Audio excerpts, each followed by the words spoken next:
ધીરજનો ગુણ ખરો હેમિનમાં? 14 વર્ષ લોકો એક્ટર તરીકે કન્સિડર ના કર્યો એના માટે રાહ જોઈએ. એની મોટી ધીરજ શું હશે? પહેલી વખત તો શું થયું હતું જ્યારે બિગ બેને મળ્યા? વેનિટીની દરવાજાની સાઈડની ચેર હતી ને ત્યાં હું આમ બેઠો હતો અને દરવાજો ખુલ્યો અને બચ્ચન સાહેબ આવ્યા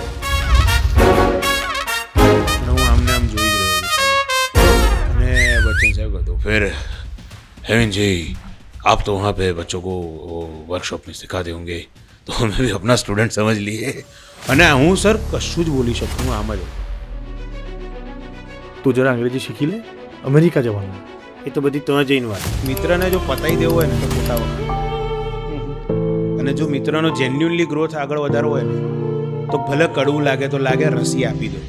ભગવાને કહ્યું ચાલ 2 મિનિટ માટે તું તારા પપ્પા સાથે મળી લે, તો તું તો લેખક છે, શું સંવાદ કરે? મને જો 2 મિનિટ આપે, 2 કલાક આપે, 2 દિવસ આપે, ખાલી પેટી રોકશે.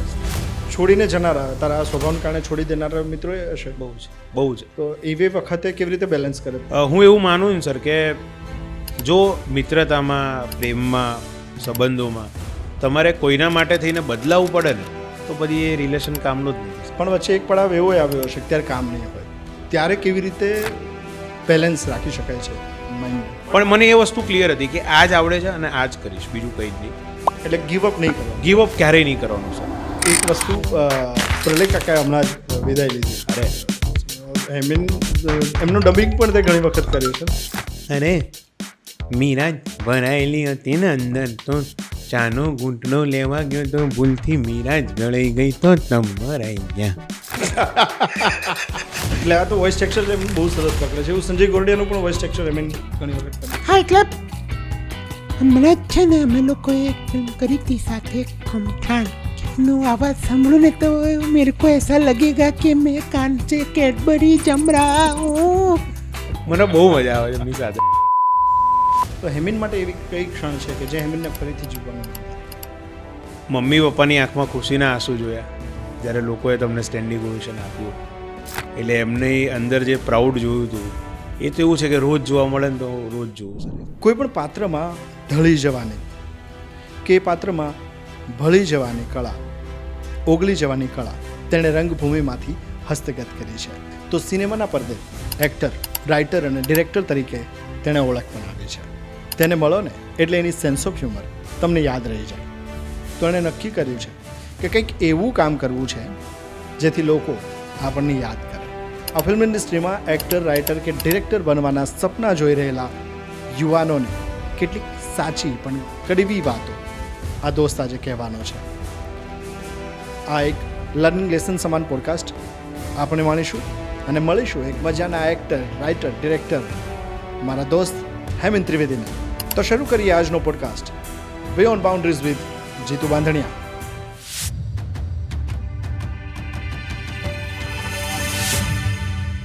I mean, welcome to Beyond Boundaries with Jitu Bandhaniya. Thank you so much Jitubhai, thank you. I mean, રંગભૂમિથી કામની શરૂઆત કરી અને સિનેમાના પડદા સુધી પહોંચ્યા. ઓળખ બનાવતા બહુ વાર લાગતી હોય છે. હવે લોકો ઓળખી રહ્યા છે, દર્શકો ઓળખી રહ્યા છે, ઇન્ડસ્ટ્રીમાં એક ઓળખ બની છે. પણ એ જર્ની ઘણી પેઇનફુલ હોય છે, રાઈટ? પણ એ પેઇન વિના સક્સેસ મળતી નથી. મને સમજવું છે કે તમને કઈ પ્રોસેસમાં વધારે મજા આવી, રંગભૂમિની કે સિનેમાની? બંનેની પ્રોસેસ ક્યાંક અંશે બંનેના રસ્તા જોડાય તો છે જ, પણ રંગભૂમિ તો ઓબ્વિયસલી પ્રથમ પ્રેમ રહ્યો જ છે અને રહેશે જ. પણ રંગભૂમિથી સર્વાઈવલના ઇશ્યુઝ હોય છે, એટલે આત્માનો ખોરાક રંગભૂમિ છે, પણ જે જઠર માટેનો ખોરાક છે એના માટે ફિલ્મો કરવી તો પડશે જ સર. એટલે રંગભૂમિથી અહીંયા સુધીની જર્ની અને એ બંને વચ્ચે પ્રોસેસ બંનેની સિમિલર છે. પણ જો કેજીમાં તમારું સ્કૂલિંગ સારું થયું હોય ને તો ડિસ્ટિંક્શન બોર્ડમાં લાવતા વાર નથી લાગતી. એટલે થિયેટર ઓલવેઝ તમને બહુ બધું શીખવાડે છે લાઈફમાં.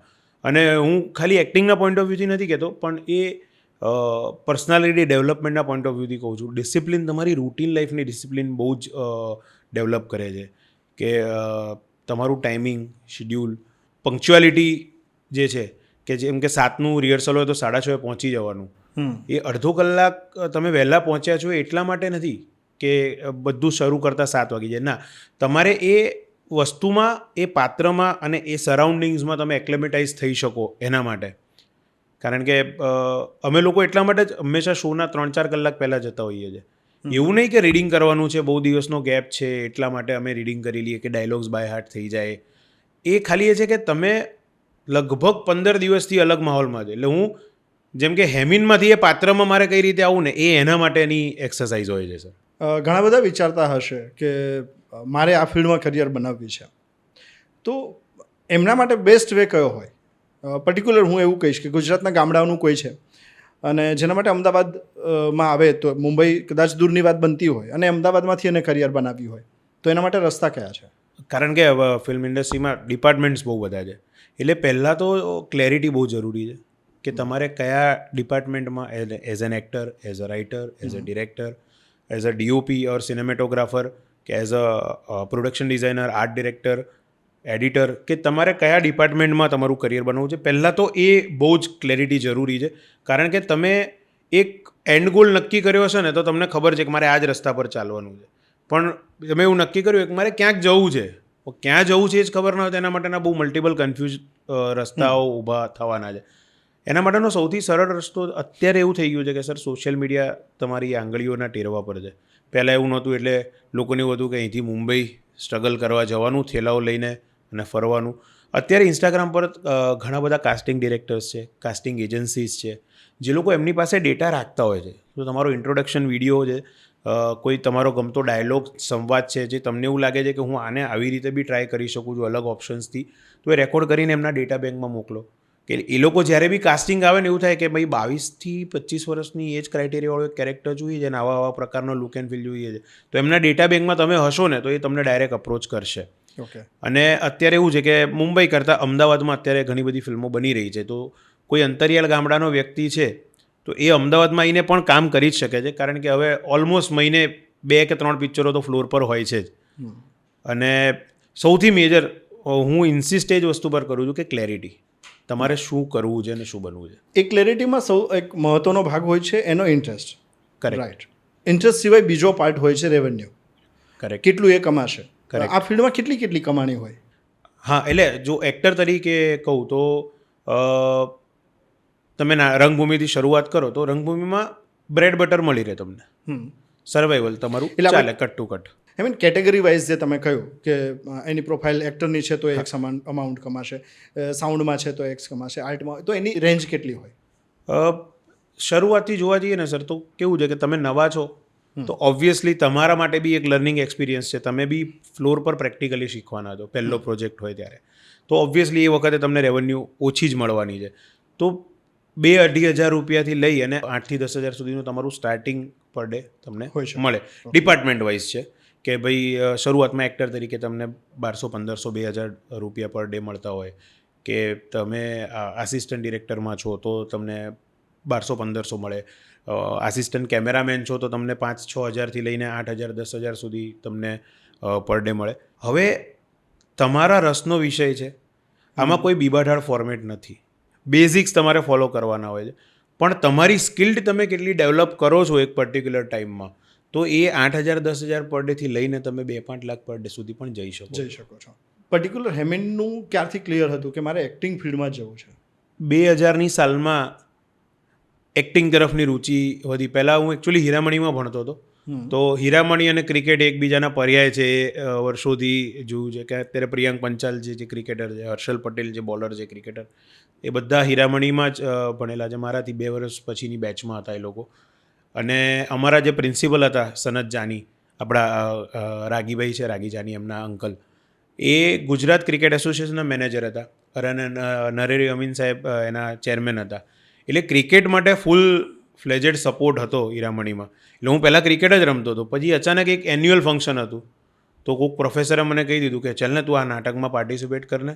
તો એ 20 દિવસ રિહર્સલો કર્યા ને તે, એમાં મજા આવી કે આ પ્રોસેસ અલગ છે, નવી સ્ટાર્ટ કરવા જેવી છે. એટલે ત્યારથી એક પેલું લોહી ચખાઈ ગયું આગને. અને પછી અમારા જ એક પ્રોફેસરે મને, દૂરદર્શનના ડિરેક્ટર હતા પંકજ ચૌહાણ, એક દાંડના પંખી ચાલતી હતી, તો એમની સાથે સંપર્ક કરાયો. ત્યાંથી રાગીબીના સંપર્કમાં આવ્યો. અને ખબર નહીં હવે એક પ્રેમિકા જેવો પ્રેમ થઈ ગયો હતો રંગભૂમિને જોયા પછી કે યાર આમનું તો દરેક વસ્તુ આપણને ખબર હોવી જોઈએ. એટલે પછી વર્કશોપ સ્ટાર્ટ કર્યા, બેકસ્ટેજથી શરૂ કર્યું. એટલે રાગીભાઈ હમણાં જ અમે એક ફિલ્મ સાથે કરી રહ્યા હતા ને ત્યાં બધાને કીધું કે એકલા હતા છોકરો આખું હેન્ડલ કરતો હતો, સેટથી માંડીને બધું જ. એટલે ત્યારથી એમ થઈ ગયું કે હવે કરવું છે તો આ જ કરવું છે, બીજું કંઈ હવે નહીં આવડે મને. સો સ્કૂલ ટાઈમથી રંગભૂમિ સાથે અટેચ થયા. એ પછી પ્રોપર એના પાઠ ક્યાં શીખવા મળે? પહેલું મેં કીધું એમ રાગીભાઈના ફાધર છે વિનોદ દાદા, વિનોદ જાની, એમનો એક વર્કશોપ અટેન્ડ કર્યો. એમાં બધા પાસા ખબર પડી કે આપણે એને પહેલાં તો શું હોય કે ઓડિયન્સ તરીકે આપણે આમ ઠાકોરભાઈમાં જોઈ લીધું હોય કે યાર બહુ મજા આવી, બહુ મજા આવી. પણ પડદાની પાછળ કેટલા વ્યક્તિઓ કામ કરે છે, કેટલી મહેનત છે, એ વર્કશોપ દરમિયાનમાં ખબર પડી કે ભાઈ 20 દિવસ 25 દિવસ મહિનાનું રિહર્સલ હોય, રોજ 6-8 કલાક, એક્ટર્સ સીન ટુ સીન રિહર્સ કરે, કમ્પોઝિશન સેટ થાય, બેકસ્ટેજમાં એક આખું એક 2 વ્યક્તિ 3 વ્યક્તિ હોય કે આપણને એવું દેખાય કે સીન થયો, લાઇટ બંધ થઈ, પાછી લાઇટ આવી, એ કેમ બદલાઈ ગયું? તો એની પાછળ બેકસ્ટેજના લોકો કામ કરી રહ્યા છે કે જે અંધારામાં રેડિયમ લાઇટના સપોર્ટથી આખો સેટ બદલતા હોય, એક્ટર્સને કોસ્ટ્યુમ ચેન્જ કરાવતા હોય, પાણી પીવડાવતા હોય, મ્યુઝિક કઈ રીતે એમાં એલિમેન્ટલી કામ કરે છે, સેટ કઈ રીતે ડિઝાઇન થાય તમારી વાર્તા પ્રમાણે, સેટ લગાવાય કઈ રીતે, આસિસ્ટન્ટ ડિરેક્ટર તરીકે તમે શું જવાબદારી છે પ્રોમ્પ્ટિંગની. કદાચ કોઈ આમ તો મોટાભાગે નથી જ થતું, પણ કદાચ કોઈ એક્ટરની તબિયત નાસાદ હોય અથવા તો કોઈ રિપ્લેસમેન્ટ હોય તો પ્રોમ્પ્ટિંગ કરવાનું, એટલે એક્ઝેક્ટ વિંગને અડીને જ ઊભા રહેવાનું, પેલો ક્યાંક અટવાય તો એક શબ્દથી એને ક્યુ આપી દેવાની એટલે આગળ કન્ટિન્યુ કરી શકે. આખી પ્રોસેસ સમજવામાં આમ એવી મજા આવી ને કે આપણું ગમતું પાત્ર હોય એને અતથી આપણે જાણીએ ને એવો અનુભવ આ વસ્તુ ક્લિયર થઈ. ત્યારથી પછી નિમેશભાઈ સાથે એક અલગ ફોર્મેટમાં મ્યુઝિકલ થિયેટર માટેનો આનંદ મળ્યો. એમની સાથે 6-8 મહિના મેં એક રામલો રોબિનહૂડ કરીને એક નાટક હતું એની ટૂર કરી, વૈકુંઠનો પોથો કરીને એક પ્લે કર્યું. એ પછી કોલેજ દરમિયાનમાં ચિરાગ મોદી છે, પરમેશ્વર સિરસીકર છે, આ બધા, હું જે કોમર્સમાં ભણતો હતો એ લોકો પરફોર્મિંગ આર્ટ્સમાં ફેકલ્ટીઝ હતા. તો હંમેશા અમારે એવું જ થાય કે એ લોકોને એમ થાય કે તારું રિહર્સલ જોવાની મજા આવે, તારા અંદર એક છે કોમિક સ્પાર્ક કે જે ટાઈમિંગની છે ને એટલે મજા આવે. તો એ ઓલવેઝ છે ને એ લોકોને રોસ્ટ કરવાનું બોલાવે સ્ટુડન્ટ્સને. એ લોકોનું રિહર્સલ ચાલતું હોય ને તો ચિરાગ મોદી મને કહે કે તું આવીને બેસ ને, મને કે વચ્ચે ગમે તેમ કમેન્ટ પાસ આઉટ કર, બ્લેન્ક થઈ જવા જોઈએ આ લોકો. મેં કહું સર એવું ના કરે, કોકનો મોરલ કે જરૂરી છે. ખાલી એક્સપેરિમેન્ટલ થિયેટર નથી હોતું, કમર્શિયલ થિયેટર જે આપણે કહીએ છીએ કે રંગભૂમિમાં બંને પ્રકારના નાટક હોય છે. ક્યારેક કોક ઓડિયન્સમાંથી હોવાપો થયો તો ત્યારે તમે સ્ટેજ પર રડવા થોડા માણશો, તમે મેન્ટલી પ્રિપેર હોવા જોઈએ ને કે એ સિચ્યુએશનને કઈ રીતે તમે તમારા કેરેક્ટરમાં રહીને હેન્ડલ કરો છો. કોઈક તમારી જોડે વન્સ મોરની ખોટી રીતે ડિમાન્ડ કરે, તમારે નથી કરવું વન્સ મોર, તો એને કઈ રીતે વાળવું, આ બધી જ વસ્તુ શીખવાની હોય છે ને. એટલે મેં કીધું હા સર આ વસ્તુ બરાબર છે, આ તો અમને તો નહીં શીખવું, કે તું કોમર્સનો વિદ્યાર્થી છું ને ભાઈ, આ તો પરફોર્મિંગ આર્ટ્સવાળા છે, અમને તો મારે શીખવાડવું પડે ને. અને એ દરમિયાનમાં સૌમ્ય સરનું વેલકમ જિંદગી મસ્ત ચાલી ગયું હતું મુંબઈમાં ને એમાં, અને એ 102 માટેનું કાસ્ટિંગ શોધતા હતા. અને એ વખતે યુથ ફેસ્ટિવલમાં મેં એક પ્લે કર્યું હતું જેમાં એમાં આઈએનટીમાં હું best actor, best comic actor prize જીત્યો હતો. અને પ્રેમ ગઢવી એમાં એ વખતે એનું કાસ્ટિંગ માટે શોધી રહ્યા હતા. સૌમ્ય સરે એમને કીધું હતું કે જોજે ને અમદાવાદથી કોઈ એક્ટર હોય ને તો મજા આવશે આમ તેમ. તો એમણે ચિરાગ મોદીને કોન્ટેક્ટ કર્યો કે યાર તમારા નાટકમાં કોમર્સના નાટકમાં એક છોકરો હતો, પેલું બહેરાવાળું પાત્ર કરતો હતો, તો કે હા આઈ મીન બહુ સારો એક્ટર છે આમ તેમ. તો કે એને કહે ને કે સૌમ્ય સર નવું પ્લે ચાલુ કરે છે, એને રસ કરો. મેં કહ્યું પણ સર મને કોઈ અનુભવ નથી. મને કે જા મળીએ તો ખરો, ઓડિશન તો આપી આય. અને પછી હું 2010ના ડિસેમ્બરમાં સૌમ્ય સરને મળ્યો અને ઓડિશન ક્રેક થયું. ત્યાં પ્રેમભાઈને મળ્યો, જયેશ મોરેને મળ્યો, અને ઉત્તરાયણ પછી 16 જાન્યુઆરી 2011થી 102ના રિહર્સલ ચાલુ થયા. એટલે પછી પ્રોપરલી કમર્શિયલ રંગભૂમિ પર આપણે પદાર્પણ કર્યું 2011થી મુંબઈ ખાતે. એ પછી તો જર્ની બહુ જ સરસ રહી છે, સુંદર. પણ વચ્ચે એક પડાવ એવો આવ્યો હશે ત્યારે કામ નહીં હોય, ત્યારે કેવી રીતે બેલેન્સ રાખી શકાય છે માઇન્ડને? આમાં સર એવું છે કે આ ઇન્ડસ્ટ્રી એવી છે ને ટેકનિકલી, એટલે આનંદ, હું તો આને પોઝિટિવલી જ લઉં છું અને એ વસ્તુ સ્વીકારી લીધી છે કે આ જ આવડે છે અને આ જ કરવાનું છે. પછી આમાંથી બીજા કોઈ બી રસ્તા તમે શોધો, પણ એવું નહીં થાય કે અત્યારે તમે ગીવઅપ મારી દીધું બીજી કોઈક જગ્યાએ. તો એમાં એવું થશે સર કે તમે 10 વર્ષ એક ઇન્ડસ્ટ્રીમાં કામ કર્યું, પછી દરેક ઇન્ડસ્ટ્રીમાં ડાઉનફોલ આવતો હોય છે કોઈ બી જગ્યાએ, અથવા તો તમારો પર્સનલ લાઈફનો ડાઉનફોલ હોય, કોઈ બી વસ્તુ હોય. ત્યારે તમે જો બીજી કોઈ જગ્યાએ, જેમ કે હું નોકરી ચાલુ કરું કે ધંધો ચાલુ, તો ત્યાં મારે શરૂઆત તો ઝીરોથી જ કરવાની છે.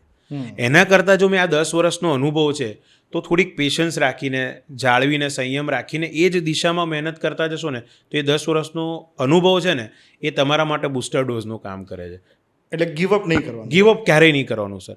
કારણ કે 2011થી 102ની શરૂઆત થઈ, 2014 સુધી વાંધો જ નહોતો કોઈ વસ્તુ. અને ટચવુડ બાય ગોડ ગ્રેસ મને ફરીવાર તરફથી ફૂલ સપોર્ટ મમ્મી પપ્પાનો. પપ્પાએ એમ જ કીધું હતું કે જ્યાં સુધી તને એવું ના થાય ને કે હવે મારથી નહીં થાય ત્યાં સુધી હું તને નહીં ટોકું. ભલે આપણે નાના ઘરમાં રહીએ છીએ, ઓછું ભાડું ભરીશું, બધું જ મેનેજ થઈ જશે. અમારી કોઈ એવી જાજી વધારે રિક્વાયરમેન્ટ નથી, તારી કોઈ એવી રિક્વાયરમેન્ટ, હજી તારી પર એવી જવાબદારી નથી લગ્નની એની. તો પાછળથી તને એવું ના થાય કે મમ્મી પપ્પાના સપોર્ટ વગર કે એવી રીતે હું મારા સપના પૂરા ના કરી શક્યો. એમને આર્ટિસ્ટ બનવું હતું એટલે એમને સિંગર બનવું હતું, એ ના બની શક્યા. તો કે મારી પરિસ્થિતિ અલગ હતી તો હું એ વસ્તુ તને વારસામાં એ તો ના આપી શકું ને. મારી સાઈડથી મારાથી થતા દરેક પ્રયત્નો હું કરવા તૈયાર છું. એટલે અમારા તરફથી ફૂલ ફ્રીડમ છે. અને અમને હોશ બી હોય ને કે અમારો દીકરો દેખાય સ્ટેજ ઉપર, 900 લોકો એના માટે તાળીઓ પાડી રહ્યા હોય. તો એ જે ફેઝ આવ્યો ને ત્યારે, અને સર એ આપણે અત્યારે બધી મોટિવેશનલ સ્પીકરોની વાતો સાંભળીને આપણે બી એવું થઈ જાય છે કે ના આપણે આમ કરીએ, પણ એ પરિસ્થિતિમાં તમે બી ડિપ્રેશનમાં આવી જ જાઓ છો સર. પણ મને એ વસ્તુ ક્લિયર હતી કે આ જ આવડે છે અને આ જ કરીશ, બીજું કંઈ જ નહીં. તો એ વખતે એક ફાયદો એ થયો કે પ્રેમભાઈ, હું અને જયેશ અમે લોકો નાટકની ટૂર બધી સાથે કરતા હતા. એટલે શોઝ બધા હોય, જેમ કે સુરતમાં 15 શો હોય, તો સુરતમાં ફરવાલાયક શું છે બીજું? એમ એક દિવસ તમે ક્યાંક ફરવા જાઓ, ડુમસના દરિયા કિનારે ગયા, અહીંયા ગયા, ત્યાં, બાકીના દિવસ કરવાનું શું? શો તો રાત્રે જ હોય, આખો દિવસ શું કરવાનું? તો પછી અમે લોકો બ્રેનસ્ટોર્મ કરવાનું ચાલુ કર્યું કે ચલો ને સાથે કંઈક લખીએ આપણે લોકો, ઓકે, કે નાટક લખીએ કે આવી રીતના. તો એ બ્રેનસ્ટોર્મ કરીને પછી ડાયરીમાં નોટ ડાઉન કરવાનું સ્ટાર્ટ કર્યું. તો પછી મને એક વસ્તુ ખબર પડી કે આમ મારા પપ્પા બ્રાહ્મણ છે, મમ્મી વૈષ્ણવ છે, એટલે હંમેશાથી મારી અંદર પેલું કોમ્બિનેશન છે, ગરીબ બ્રાહ્મણ ને ધનિક વાણીઓ. એટલે ક્યારેક છે ને એ મમ્મી સાઈડનો વસ્તુ હાવી થઈ જાય છે મારી પર કે ચાલું ધંધાકીય બી વિચારવું તો પડશે. તો મને વસ્તુ ખબર પડી કે રાઇટર તરીકે છે ને એક સાથે હું 3 પિક્ચરો લખી શકું, પણ એક્ટર તરીકે એક સાથે હું 3 પિક્ચરોમાં અભિનય તો નહીં કરી શકું. અને રાઇટિંગ એવું હતું કે હું મુંબઈ બેઠા બેઠા બી અહીંયા સ્ક્રિપ્ટ મોકલી શકું, હું યુએસમાં હોઉં તો બી અહીંયા સ્ક્રિપ્ટ મોકલી શકું, મેલ પર મારે વાત કરવાની છે. અને ઝૂમ કોલ ને એ વખતે જસ્ટ ઓનલાઈન કોલ્સ ચાલુ થઈ ગયા હતા, વિડીયો કોલ ને બધું. તો મેં કીધું કે આ સારો ઓપ્શન છે. એટલે હું એક ફિલ્મનું બી કામ કરી શકીશ અને એ દરમિયાનમાં એક્ટિંગ માટેના એફર્ટ્સ તો સ્ટાર્ટ રાખીશું જ. તો પછી એ ટાઈમ એવો થયો ને કે માર્કેટમાં લોકોને એવું થઈ ગયું કે આણે તો એક્ટિંગ છોડી દીધી છે. ઓકે. તો હું પછી ફૂલ ફ્લેજેડ નાટકોમાં તો હતું જ, નાટક તો કરતો જ તો થ્રુ આઉટ શોઝ એના. પણ પછી રાઇટિંગ સ્ટાર્ટ થયું તો મને મજા આવવા માંડી. તો હું સાઈડમાંથી મારા બેકઅપ માઇન્ડ એવું થઈ ગયું કે કોઈ એક્ટિંગ માટે કેમ અપ્રોચ નથી કરતું, આ વિચાર જ મારા મગજમાં નહોતો. પછી જે અર્બન ફિલ્મો સ્ટાર્ટ થઈને બેક ટુ બેક, પછી એમ થયું કે હા યાર, કે હું એક્ટર બનવાની મારી એક ઘેલછા હતી, એને સપોર્ટ કરવા માટે હું રાઇટર તરીકે કે ભાઈ આપણે ફાઇનાન્શિયલ બેકઅપ આપણી જો સ્ટ્રોંગ હોય તો હું ગીવઅપ ના મારી શકું, એટલા માટે હું રાઇટર બન્યો હતો. અહીંયા તો એવું જ થઈ ગયું કે હું એક્ટિંગથી ભટકીને ફૂલ ફ્લેજ રાઇટર બની ગયો છું. અને મીનવાઇલ એ ઘટનામાં એક દિવસ ભાવેશ ભાનુ છે, કાસ્ટિંગ ડિરેક્ટર ને એસોસિએટ ડિરેક્ટર, એ મને લો ગાર્ડન CCD છે ત્યાં અમે લોકો ભેગા થઈએ, બધા બ્રેનસ્ટોર્મ કરતા હોઈએ, મીટિંગ કરીએ, લખીએ, ક્યારેક PUBG બી રમતા હતા બધા ભેગા થઈને એમ. તો ત્યાં મને મળવા આવ્યા અને મને કે અને એમની પહેલાં જસ્ટ ગાંધીયન કંપનીમાં એણે એસોસિએટ કર્યું હતું મનીષ સૈનીને, ઢ ફિલ્મમાં જેમને નેશનલ એવોર્ડ મળ્યો એ. એટલે કે મનીષ નવી એક કમર્શિયલ ફિલ્મ પ્લાન કરી રહ્યા છે, સાઉથની એક ફિલ્મ છે, એની ઓફિશિયલ રીમેક છે, અને એમાં એક રોલ માટેની વાત ચાલતી હતી. અને એમણે પૂછ્યું કે આવા કેરેક્ટર માટે મારે એક વ્યક્તિ જોઈએ છે જેનું કોમિક ટાઈમિંગ સરસ હોય, ઇનોસન્સ એની ફેસ પર દેખાતી હોય. આ તો કે મેં તારું નામ સજેસ્ટ કરી દીધું છે, પેમેન્ટ સાઈડ ના જોતો, પ્રોપર કમબેક મળશે, કારણ કે રોલ તારા દાવનો છે અને તું મજબૂત જ કરી છે, મને ખાતરી છે. એટલે બીજા બધા ડાયમેન્શન્સ તરફ ના જોતો હમણાં. મેં કહું પતી ગયું ભાવેશ. અને એ અમુક તમારી મિત્રમાં છે ને એક હકવાળો હોય કે એ કહી શકે કે આ કરવાનું જ છે તારે, આમાં કોઈ બીજા એક્સક્યુઝ ના જોઈએ. એ ફ્રીડમ આપણે મિત્રતામાં આપી દેતા હોઈએ. પછી હું મનીષ સરને મળ્યો, એમની જોડે 1-2 વાર વાતચીત થઈ, અને એમાં એ જે વાત હતી યુએસમાં ઇલીગલ ઇમિગ્રન્ટ્સવાળી, કે જે લોકોને જે પરિસ્થિતિઓ ફેસ કરવી પડે છે, મારા 1-2 મિત્રોની સાથે એ ઘટના થયેલી. તો એમને થયું કે હા, તો તુને તો પર્સનલી બી ફીલ કિયા હોગા ના વો ચીઝ, આમ તેમ. એટલે મેં કીધું હા સર, કે ઠીક है આપણે મિલતે हैं જલ્દી. પછી જય ભટ્ટ એમાં ડાયલોગ રાઇટર તરીકે હતા. તો એમણે જય ભટ્ટ સાથે વાત કરી કે યાર આ હાર્દિકવાળા કેરેક્ટર માટે આપણે કોને લઈશું. તો જય ભટ્ટના મોઢામાંથી બી મારું નામ નીકળ્યું. અને સંદીપ મિત્ર છે, સંદીપ રાવલ, જે લાઇન પ્રોડ્યુસર, એક્ઝિક્યુટિવ પ્રોડ્યુસર છે અને અમારા 100 બહેનો અને સોમેશ્વરના બધા નાટકોનો પ્રોડક્શન મેનેજર. તો સંદીપ એમાં પ્રોડક્શન કરતો હતો LPEP તરીકે. તો સંદીપને કીધું કે યાર આવું એક કેરેક્ટર છે તો કોઈ ધ્યાનમાં ખરું? સંદીપ કે હેમિન.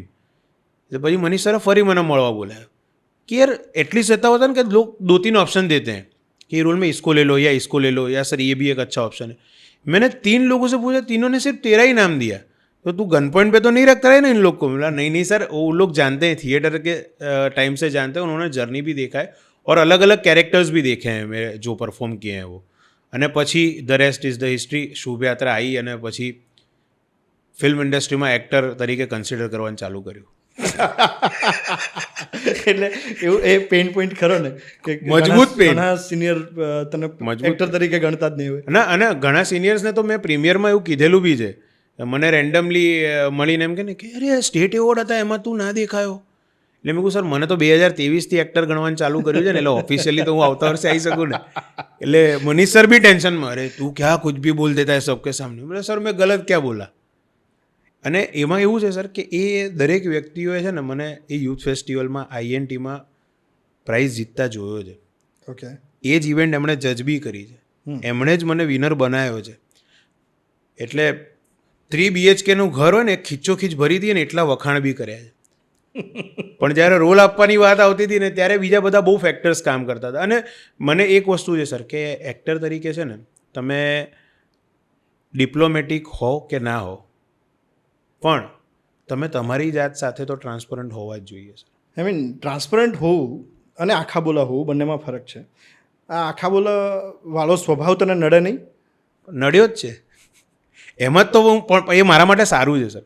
એમાં જ મારી અંદરનો ક્રિસ્ટોફર કોલમ્બસ જાગ્યો અને એને રાઇટર તરીકેનો પોટેન્શિયલ પણ દેખાયું જે નિગ્લેક્ટ. અને સર મારું કેવું છે કે હું ઇન્ડસ્ટ્રીમાં બધાને મિત્રો જ ગણું છું, કોઈ દુશ્મન તો છે જ નહીં. કારણ કે આપણો જ પરિવાર છે, આપણી જ ભાષાની ઇન્ડસ્ટ્રીને આપણે આગળ લઈ જઈ રહ્યા છે.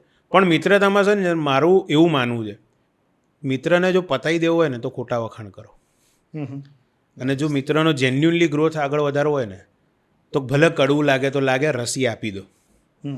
પણ અત્યારે એવું છે કે લોકોને રસી નહીં ગમતી.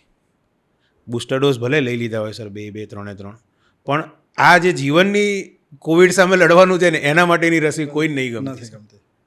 અને મને એવું છે સર કે તમે જો ગ્રોથ વિચારો, કોઈનું સારું ઈચ્છો છો તો તમે એમ કહેશો ને કે યાર આ સારું હતું પણ પેલું છે ને એ થોડુંક તું હજી એની પર વર્કઆઉટ કરીશ ને તો એ વધારે બેટર થઈ શકશે. અને હું એવું જ માનું છું કે હેલ્ધી મિત્રતા ત્યાં જ કામની છે કે પેલો બી એને સ્પોર્ટિંગલી લે. રાઈટ.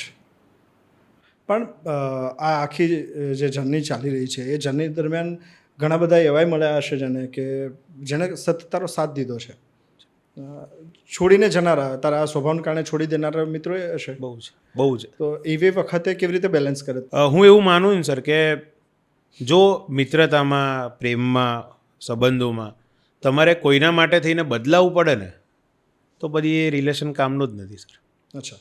હું જેવો છું એવો સ્વીકારો ને, કારણ કે તમે મને ઓળખ્યો, મારી સાથે મિત્રતા કેળવી હતી ત્યારે બી તમને ખબર હતી કે આવો છે. જ્યારે શરૂઆતમાં હું જેમ કે તમારી સાથે બેઠો છું, આપણી પહેલી જ મુલાકાત છે અને હું ત્રીજા એક વ્યક્તિને કહી રહ્યો છું કે યાર આ તો યાર બહુ કેમ શું કરવા કર્યું, તો એને જ એવું નથી સર કે એ જો એમ કહી દે ને કે યાર હમણાં કોઈ પ્રોજેક્ટ નહોતો કરવું પડે એવું હતું, હા તો અગ્રી, આવું તું અફરન્ટ કહે ને કે અમે બી ઘર ચલાવવાના હતા રાઠોડ સાહેબ, એમ કહી દે તું કે ઘર ચલાવવાનું હોય છે તો અમુક પ્રોજેક્ટ્સ ફાઇનાન્શિયલ ફેક્ટર માટે બી કરવા પડે. પણ એ ટ્રાન્સપરન્સી અને નૈતિકતા બહુ જરૂરી છે, ઓનેસ્ટી હોવી જોઈએ તમારી અંદર. પણ એમાં બી તમે દમ રાખો ને તો પછી સર હું ભાઈબંધીમાં તો હું એટલો જ જાતે જ લઈ લઉં છું કે હું ઉતારી પાડું કે તો ભાઈ છોડ ને, તારે ક્યાં પૈસાની જરૂર છે, તો આ બધું કરીને શું કરો, તારી જાતને ડિગ્રેડ કરે છે. તો તમને મજા આવી ગઈ કે આ ખરો છે યાર, આ તો ભાઈબંધોમાં બેઠા હોય રોસ્ટ કરે છે, આ તો પેલો કોમેડી ફેક્ટરીવાળાની ને એમની જેમ કે મજા આવશે આ ફિરકી લે. હવે એ જ વસ્તુ જ્યારે હું તમારી પર એપ્લિકેબલ કરવા જાઉં અને તમને એમ થાય કે યાર મને કેમ 5 જણની વચ્ચે બોલી ગયો, તો ખોટું છે સર. ખોટું છે.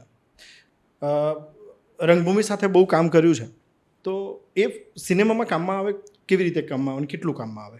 એનું બહુ જ પ્રેક્ટિકલ એક્ઝામ્પલ કહું સર. હમણાં ફાટીને કરીને ફિલ્મ આવી, તમે જોઈ જ છે. એમાં આખો પ્રોસ્થેટિક મેકઅપ હતો, પેલા એક્રેલિક આઈબોલ્સ ને બધું લગાવેલું છે. સો એમાં બી એવું હતું કે ફૈઝલ સરનો ફોન આવ્યો, મને કે શું છે હમણાં શૂટિંગ વૂટિંગ? ના સર લખવાનું ચાલી રહ્યું છે. અને એ જ સમય હતો કે જ્યારે શુભયાત્રાના પ્રમોશન સ્ટાર્ટ થવાના હતા. ઓકે. એટલે ત્યાં સુધી તો ઓબ્વિયસલી જ્યાં સુધી રિલીઝ નહોતી થઈ ત્યાં સુધી તો એક્ટર તરીકે કોઈએ ગણ્યો નહોતો, એટલે શૂટિંગની તો વાત હતી નહીં. હું લખવાનું ચાલે છે, મને કહેતો તું મુંબઈથી બી લખી શકે ને? મેં કીધું હા લખી શકું ને, તમે કહો ત્યાંથી લખી શકું. તો મને કે એક કામ કરો ને, હું ટિકિટ મોકલું, તમે આવી જાઓ ને, એક રોલ છે કરવાનો છે.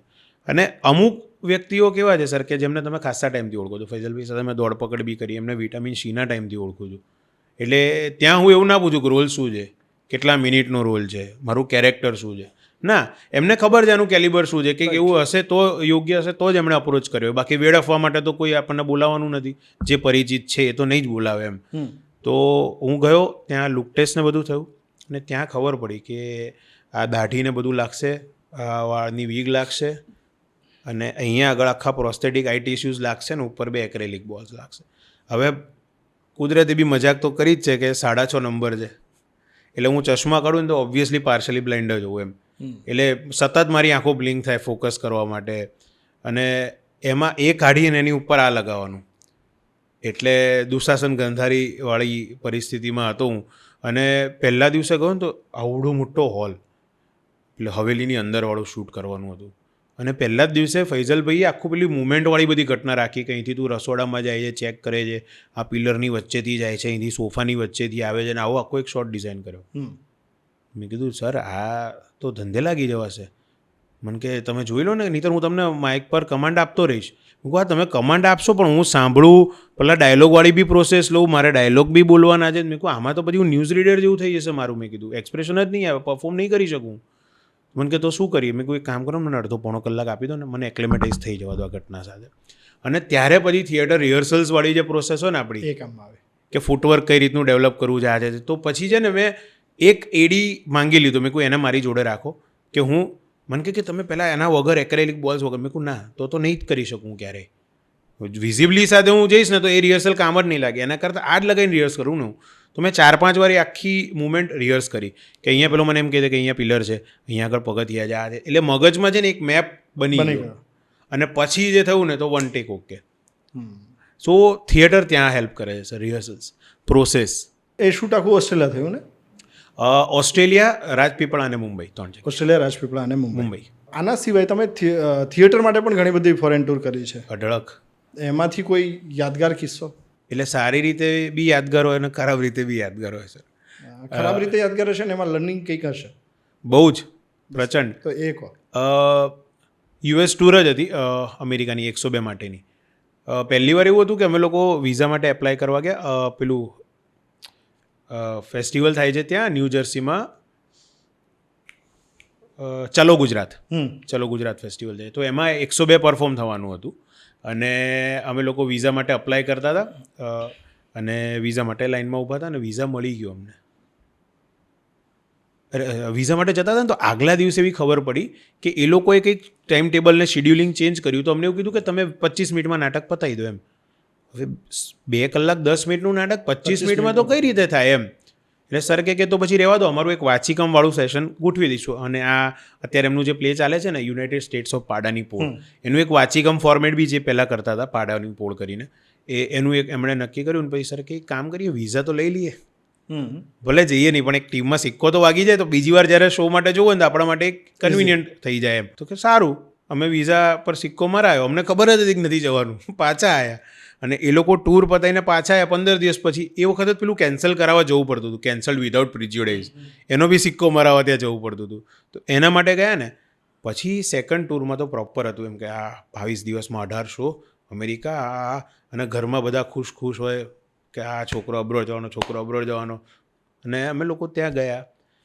એની પ્રોસેસ એવી છે ને સર કે વિઝા વખતે છે ને તમે લાઇનમાં ઊભા હો ને એટલે દરેક ડિપાર્ટમેન્ટવાળાને દરેક પ્રશ્ન પૂછે. અને આપણને એવું હોય કે પહેલાં ટીમ લીડરને બોલાવશે. એટલે અમને એવું હતું કે જિજ્ઞાબેન છે સૌમ્યસરના વાઈફ, એમને બોલાવશે, કારણ કે એમને અમારા કરતાં વધારે ટ્રાવેલ કર્યું છે ને, એ અમારા ટીમ લીડર હતા એમ. એટલે અમે બધા શાંતિથી આમ બેઠા હતા. અને ત્યાં નામ એનાઉન્સ થયું કે મિસ્ટર વિપુલ દેસાઈ. અને સૌમ્ય સરે છે ને બધાને સ્ટ્રિક્ટલી કીધું હતું કે કોઈ ઇંગ્લિશમાં જવાબ નહીં આપે. આપણે ટ્રાન્સલેટર રાખ્યો છે ગુજરાતી, કોઈએ ભાંગરો વાટવાનો જ નથી. કંઈ ઓછું બોલાઈ જાય ને બધા આખા ગ્રુપને રિજેક્શન આવે ને જોઈતું જ નથી, રિસ્ક લેવાનું જ નહીં. બહુ સારું. અને વિપુલ છે ને એ અમારામાં પ્રોડક્શન કરતો હતો, બેકસ્ટેજ કરે અને રોલ બી કરે. તો કે વિપુલ દેસાઈ અને વિપુલ છે ને સર એ પેલું કેરેક્ટર છે એકદમ બેઝવાળો અવાજ અને એ તમને વાલ બી કરે ને તો તમને એવું લાગે કે તમને લડે છે એ લાઈન શું છે ભાઈ આ એનો સૂર છે તો એને બોલાયો ત્યાં અને પેલા લોકો તો નોર્મલી ગ્રીટ કરે ને તો પેલા કીધું ગુડ મોર્નિંગ એટલે અમને ત્યાં જ અડધું તો છાતીના પાટિયા બેસી ગયા કે મર્યા શરૂઆત જ ખોટી થઈ છે અને કે પેલા ટ્રાન્સલેટ કરીને પૂછ્યું કે તમે શું કરો છો હું સેટ લગાવું છું અચ્છા એટલે તમે સેટ ડિઝાઇનર છો ના ભાઈ અમારી જોડે ફોલ્ડિંગ સેટ હોય એ અમારે ત્યાં જઈને ખોલવાનો પછી એને કપડું બાંધવાનું પછી 2 ક્લેમથી 2 ફ્રેમ લગાવવાની આમ કરતાં આખા ઘરનો સેટ બને એ કામ કરવાનું ને પછી એ કાઢી અને પછી પાછું ફોલ્ડ કરીને લઈ જવાનું હવે પેલા એક એવો ટેકનિકલ સવાલ પૂછ્યો ને કે જેના માટે કોઈ મેન્ટલી પ્રિપેર જ નહોતું કે તમે ફ્રેમ ફોલ્ડ કરો તેની સાઇઝ શું હોય અને તરત જ આણે 1 સેકન્ડની થોટ પ્રોસેસ વગર આને જવાબ આટલી અને અમે પાછળ એક્ઝેક્ટ આ રીતે તમે હશો એ રીતે હું જયેશ વરે પ્રેમ ઘડી અમે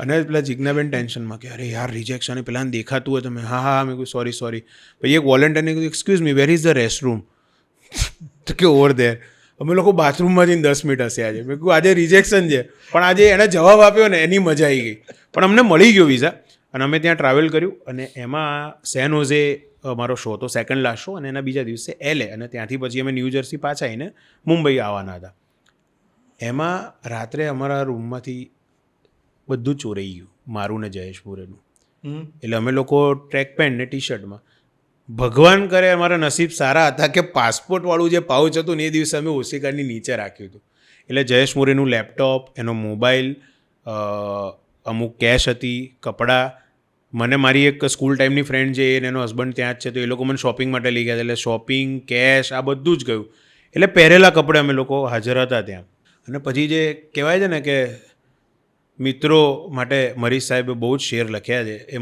મને જયેશને એવું થયું કે બહુ જ સાચા લખ્યા છે એમ એટલે સંદીપ અમને બંનેને એમ કે મુરે તું મ્યુઝિકની બેગ લઈ લે તું કોસ્ચ્યુમની બેગ લઈ લે તમને એવું તો લાગે કંઈક લાયા છો અને પ્રેમે એવું કે એરપોર્ટ પહોંચે ને ભાઈ કે અરે યાર મુરે મારી સ્લીપર ગઈ મુરે કે ગઢવી અમારી ખાલી સ્લીપર જ રહી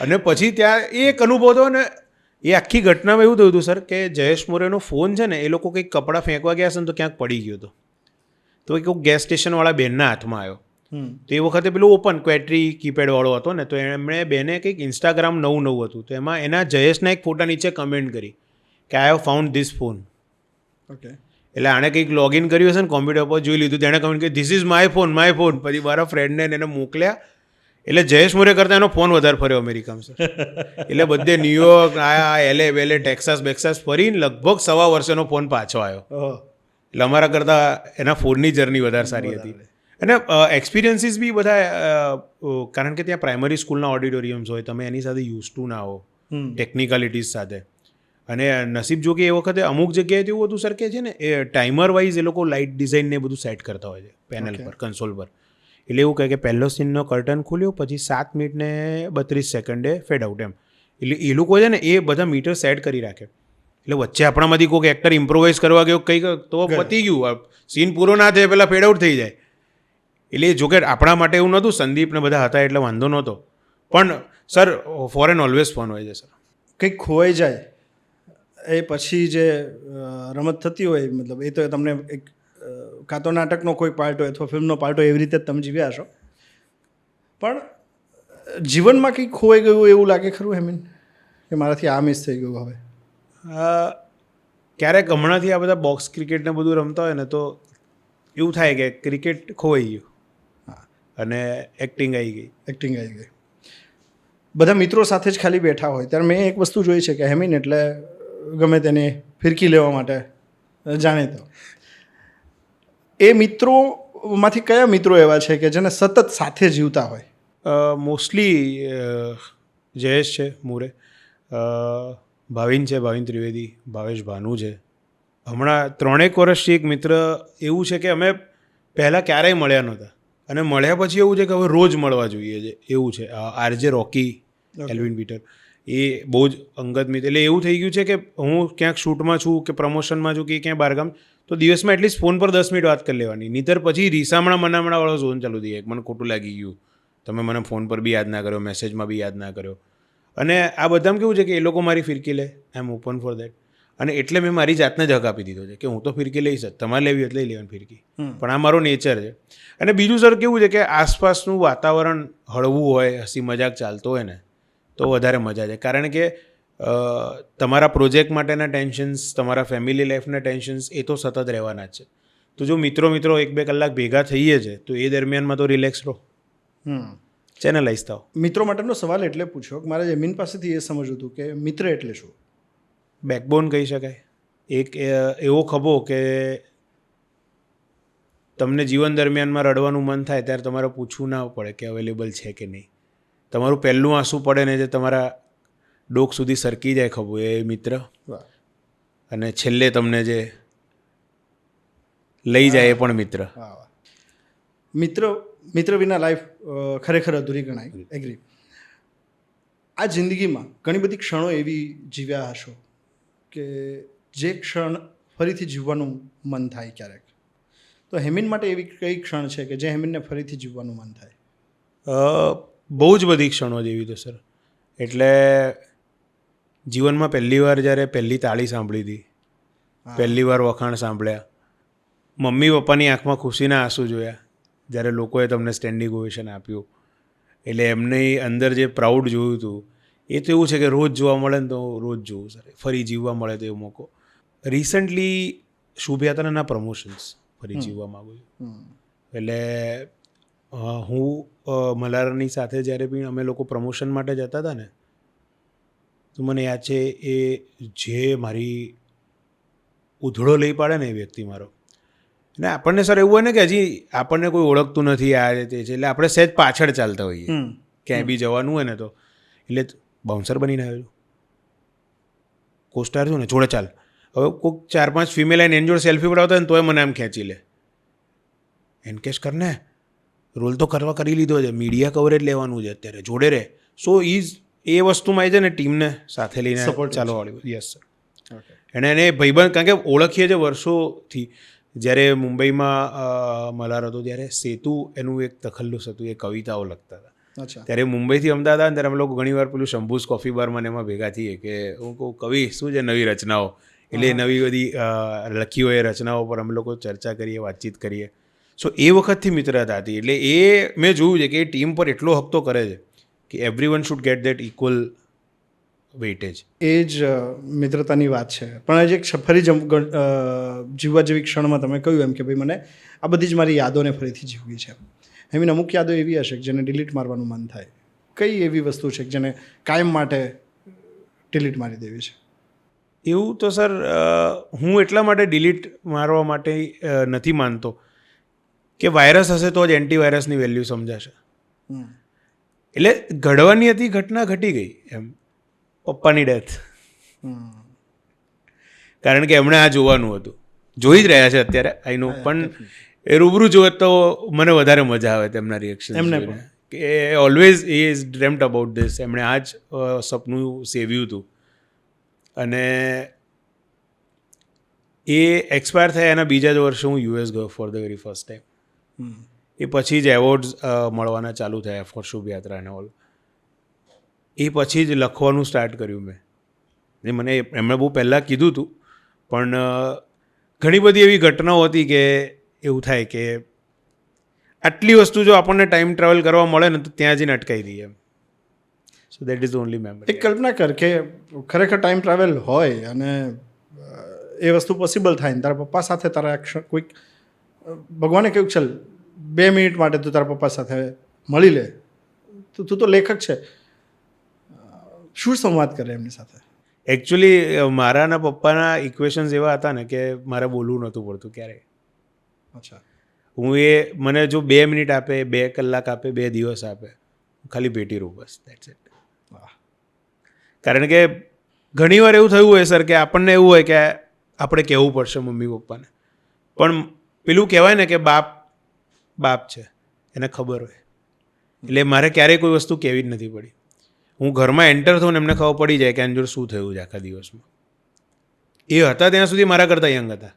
એટલે જયેશ છે, પ્રેમ છે, આ બધાને એટલું બધું બનતું હતું ને કે મારે ઘણીવાર જઈને મારા પપ્પાને ફરિયાદ કરવી પડે કે એ મારા ભાઈબંધો છે, તમારા નહીં. તમે ટીમ બનાવીને જે મને રોસ્ટ કરો, આ એકચ્યુઅલી જે રોસ્ટવાળો નેચર છે એ ત્યાંથી આવ્યો છે મારામાં. એ લોકો જે મારી ફિરકી લે ને બધા ભેગા થઈને, અરે અનબિલિવેબલ. અને સૌમ્ય સર હમણાં આઈ થિંક અમે લાસ્ટ મંથ જ મળ્યા હતા ત્યારે યાદ કર્યા હતા, એક નિયમ હતો કે ઇન્ડિયાની મેચ હોય ને એટલે સૌમ્ય સરનો ફોન આવે, મને કે જય માતાજી શું કરો છો? મેં કહું બસ સર ઘરે બેઠો છું.